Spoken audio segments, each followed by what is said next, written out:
3, 2, 1... Là, t'es en train d'avoir un rush de dopamine. Cette molécule, elle provoque l'anticipation lorsque tu attends une récompense. Tu veux voir ce qui va arriver à la boule de bowling. Pas de panique, tu vas voir ce qui lui arrive, mais d'abord, on va revenir sur ce sentiment. La dopamine joue un rôle dans la façon dont nous ressentons le plaisir et sur notre capacité humaine unique à penser et à planifier. Elle nous aide à faire des efforts, à nous concentrer et à nous intéresser à des sujets. Le problème, c'est aussi la raison pour laquelle tu perds des heures à scroller sur TikTok et Insta, que tu n'arrives pas à te concentrer pendant une longue période et que tu manques de motivation pour atteindre tes objectifs. Parce qu'à chaque fois, la dopamine te dit « Allez, encore une ». La réalité, c'est que pour maximiser leurs profits, presque toutes les entreprises exploitent ce système de récompense et le mettent sous stéroïdes pour nous faire revenir encore et encore. À chaque fois que tu passes un niveau sur un jeu ou que tu swipes vers un nouveau post Insta, ton cerveau te resserre une dose. Et ce qui nous permet d'être encore plus facilement addicts aux réseaux, malbouffe, porno, alcool, drogue ou toute forme de gratification instantanée, c'est qu'elle demande aucun effort. Il te suffit de consommer et instantanément tu es récompensé. Et c'est de là qu'est né le concept de dopamine détox, où tu supprimes toutes les choses qui te procurent ces kicks de dopamine et hypothétiquement réinitialiser ton cerveau pour devenir une machine de productivité. Est-ce que c'est vraiment efficace ou seulement une nouvelle mode? J'ai donc décidé de tester moi-même. Les règles sont simples. Pour les 30 prochains jours, pas de réseaux sociaux. J'ai supprimé toutes les applis de mon tel et je pourrais pas y accéder depuis mon PC. Pas de séries, de films, de jeux vidéo. Pas de malbouffe et de sucre, pas d'alcool ni de drogue, pas de porno, no fap, pas de musique. Ça c'est quelque chose que j'ai envie de tester personnellement parce que j'ai jamais de vrai moment de silence. Au bout d'une semaine, j'aurai le droit de réécouter des podcasts. Au bout de 2, je reprends la musique. Maintenant que les règles sont fixées, je suis prêt à attaquer cette expérience. Je profite de mon dernier repas avec une série parce que à mon avis ça va être très ennuyant le reste des repas pendant un mois. Bon, premier jour, je peux même pas checker mon tel et en plus j'ai pas de musique.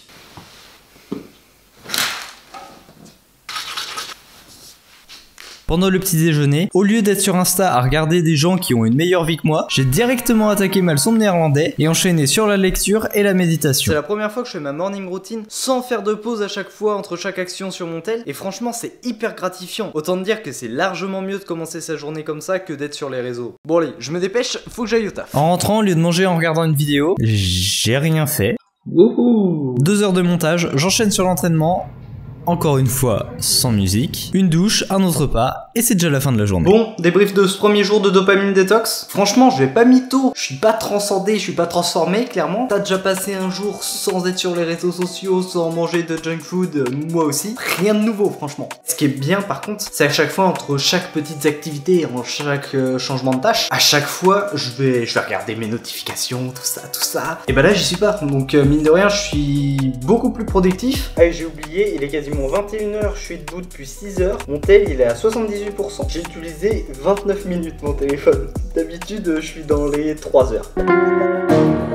Premier jour de repos depuis que j'ai commencé, donc c'est là que ça va se faire ressentir le plus parce que c'est des journées où je peux facilement passer 4-5 heures sur YouTube d'habitude. Franchement, je pensais que ça aurait été vraiment difficile, mais là j'ai passé l'une des meilleures journées de ma vie. J'ai pu avancer sur plein de trucs, j'avais une journée énorme, je me suis dit en la planifiant que j'arriverais jamais à tout faire, ma to-do list elle était immense et j'ai réussi à tout faire. Vraiment, j'ai jamais eu une journée aussi productive que ça. Et ce genre de to-do list quand même, il y avait un peu de trucs à faire et il manque ça, c'est fait, et ça, c'est fait, tout est fait. Et j'ai encore 1 heure devant moi avant de manger, donc ça va partir sur du montage. Vraiment, ce sera le résumé de cette vidéo, j'ai l'impression. J'ai pas envie de bosser, mais j'ai que ça à faire.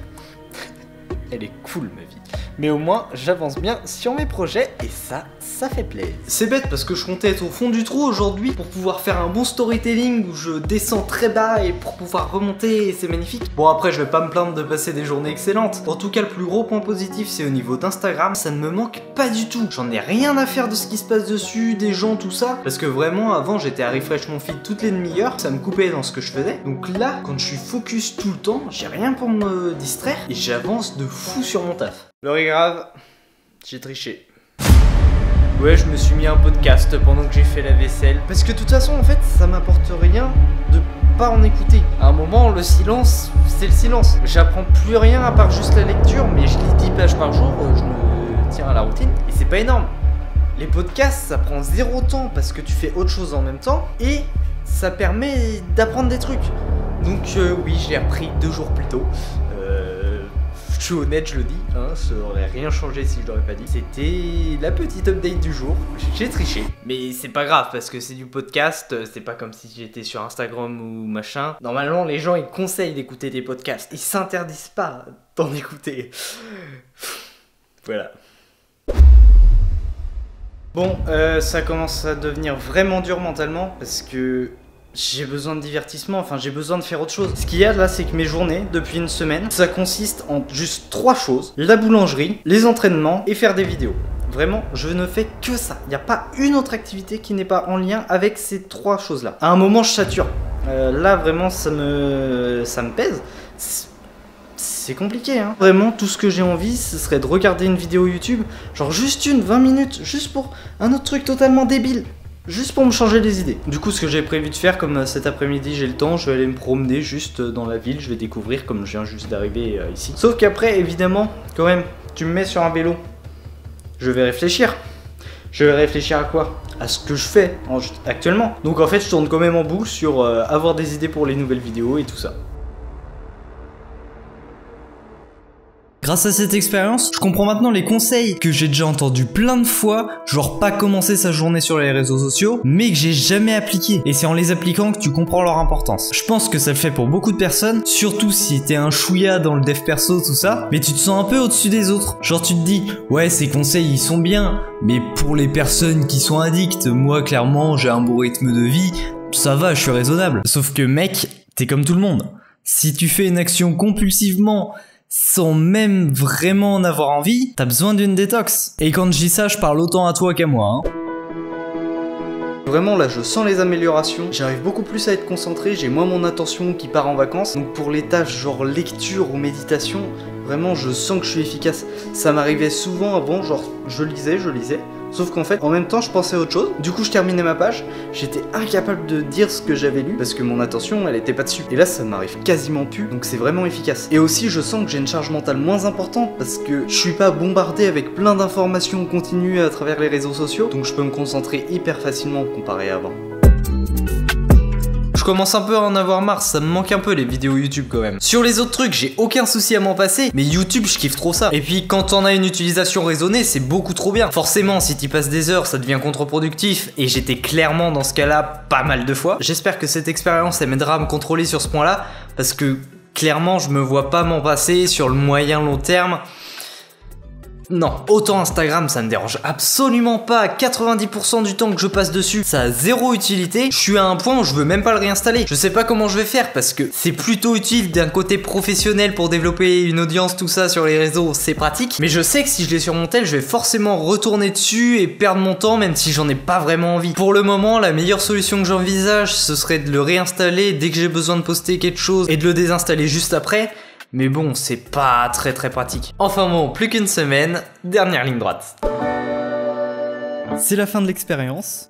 Enfin, j'ai plus qu'à finir la journée et je peux reprendre ma vie comme avant, comme si c'était rien passé. Non, je rigole, c'est clairement pas le but et je vais mettre des trucs en place pour pas retomber dans mes travers. La chose la plus importante que je retiens, c'est que j'ai pas besoin de divertissement. Avant, quasiment à chaque journée, j'avais du temps consacré à regarder des vidéos, tout ça, en plus des moments où j'étais censé bosser mais que j'étais sur Insta, ou des pauses du genre, bon ouais, j'ai travaillé 1 heure, j'ai le droit de regarder une vidéo de 30 minutes. Au moins, je sais que maintenant, s'il y a des journées où il faut vraiment que j'avance sur mes projets, je sais que je peux les passer à bosser dessus non-stop sans avoir de distraction. Et en parlant de distraction, ne plus avoir la possibilité de checker son tel toutes les 5 minutes, c'est un game changer niveau productivité. Il n'y a plus rien qui me coupe, donc quand je bosse 1 heure, c'est vraiment 1 heure. Parce que si tu regardes tes notifs 2 ou 3 fois pendant cette heure, tu mets bien 10 à 15 minutes pour retourner 100% focus dans la tâche que tu faisais. Donc au final, sur ton heure, t'as que 15-20 minutes de vraiment productif parce que t'as 3 fois 15 minutes où tu te remets dedans.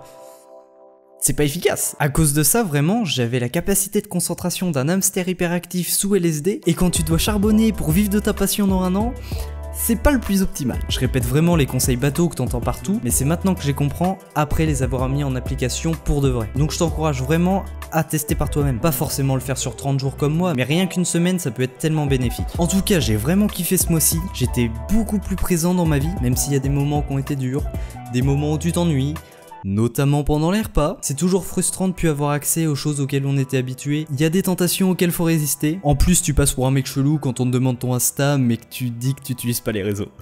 Ah, et si j'ai parlé quasiment que des réseaux sociaux et de la musique dans cette vidéo, c'est parce que c'est ce qui m'a le plus impacté. La majorité des autres, comme la malbouffe, l'alcool ou les jeux vidéo, je m'en passais déjà naturellement dans mon quotidien. Donc ce sera forcément plus dur pour toi de tout stopper d'un coup si t'as l'habitude de tout faire. Mais ça devrait rendre l'expérience encore plus intéressante. Bon, et pour garder les bénéfices de cette détox le plus longtemps possible, j'ai quelques petites choses que j'ai mis en place. Pour Insta, comme je l'ai dit, je vais seulement l'installer quand j'ai besoin de poster quelque chose et de le désinstaller juste après. Et aussi faire un gros tri dans mes abonnements, garder seulement ceux pour qui j'aurais bien aimé avoir des nouvelles pendant ce mois-ci. Et ça fait pas beaucoup de personnes. Je vais aussi m'autoriser à regarder des vidéos, des films, des séries seulement pendant les repas pour pas que ça empiète sur mon temps de travail. Et le plus dur de tous, une fois par semaine, je vais m'imposer un jour avec les mêmes règles que j'ai eu dans ce mois-ci. Je vais sûrement caler ça le samedi ou le dimanche et je m'en servirai pour faire une piqûre de rappel. Bon, sur ce, moi, j'attaque la saison 6. Ça m'avait vraiment manqué d'avoir quelque chose à faire pendant les repas, mais sauf que là, c'est plus une vulgaire distraction, c'est un temps que je prends vraiment et que j'apprécie. Teste par toi-même, t'en tireras forcément du positif. C'était Sylvain Evo, out. C'est vraiment une dinguerie les visuels de Peaky Blinders.